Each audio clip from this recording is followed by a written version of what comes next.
Double engine సర్కార్తో ఏపీలో అభివృద్ధి పరుగులు పెడుతోంది అన్నారు సీఎం చంద్రబాబు. నదుల అనుసంధానంతో ఇరిగేషన్ను మరింత బలోపేతం చేస్తామన్నారు.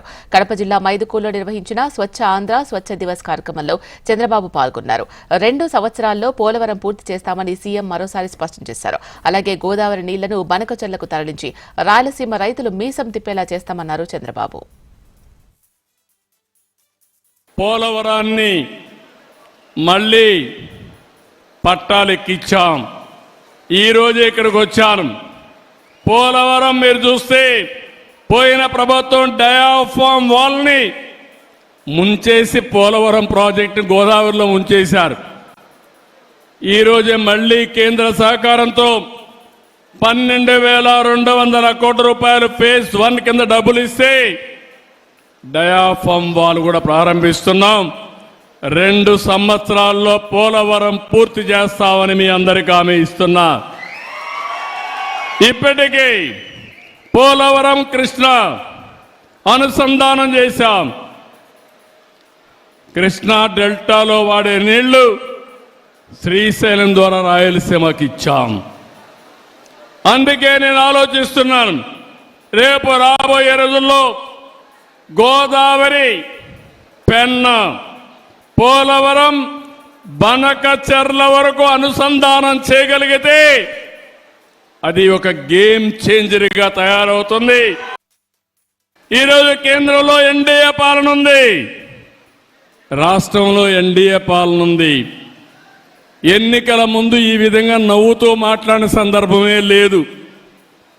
కూర్చోవాలంటే భయం, ఇంట్లో నవ్వాలంటే భయం, దారిలో ఇంట్లో నుంచి బయట రావాలంటే భయం. మా ప్రెస్ వాళ్ళు ఎవరైనా ఒక ఆర్టికల్ రాయాలంటే వణుకు. 2430 జీవో గుర్తొస్తుంది మీ అందరికీ. కానీ తమ్ముళ్ళు, ప్రజాస్వామ్యంలో ఈరోజు మీరు స్వేచ్ఛగా ఉండగలుగుతున్నారంటే అది ప్రజాస్వామ్యం అని చెప్పి మరొక్కసారి తెలియజేస్తున్నా. విర్రవీగిన నియంతలందరూ కూడా కాలగర్భంలో కలిసిపోయారు. ఎప్పుడైనా సరే మనం చేసిన పనులే శాశ్వతం. మీరందరూ ఒక మంచి పని చేశారు. తెలుగుదేశం పార్టీ, ఎన్డీఏ కార్యకర్తలు కూడా కష్టపడ్డారు, మెజారిటీ గెలిపించారు. 21 పార్లమెంటు సీట్లు గెలిపించారు మీరందరూ 25కు. ఇంకొంచెం కష్టపడి ఉంటే 25 గెలిచేవాళ్ళం. అని ఆ 21 సీట్లు ఒక సంజీవనిగా మారాయి. రాష్ట్రం అస్తవ్యస్తంగా ఉంది. వెంటిలేటర్ పైనుండే రాష్ట్రానికి ఆక్సిజన్ కేంద్రం ఇచ్చే పరిస్థితి వచ్చింది. ఈరోజు కష్టాలన్నీ తీరిపోయే పరిస్థితికి వస్తున్నాం, కానీ పూర్తిగా తీరిపోలేదు. అందుకే మీరు ఒక్కసారి ఆలోచిస్తే అమరావతి ప్రాజెక్ట్ని మళ్ళీ ఒకసారి అమరావతిని మనం గట్టెక్కిచ్చే పరిస్థితికి వచ్చాం. ఇంకో పక్కన పోలవరానికి ప్రాణం పోసే పరిస్థితికి వచ్చాం. విశాఖపట్నం రైల్వే జోన్ ఇచ్చారు.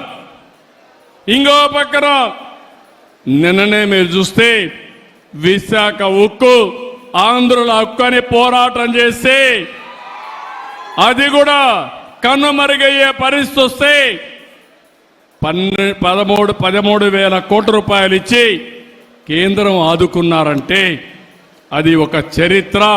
ఆ చరిత్ర ఎన్డీఏ వల్లనే సాధ్యం, కానీ వేరే వల్ల కాదని మరొకసారి మీకు విజ్ఞప్తి చేస్తున్నా.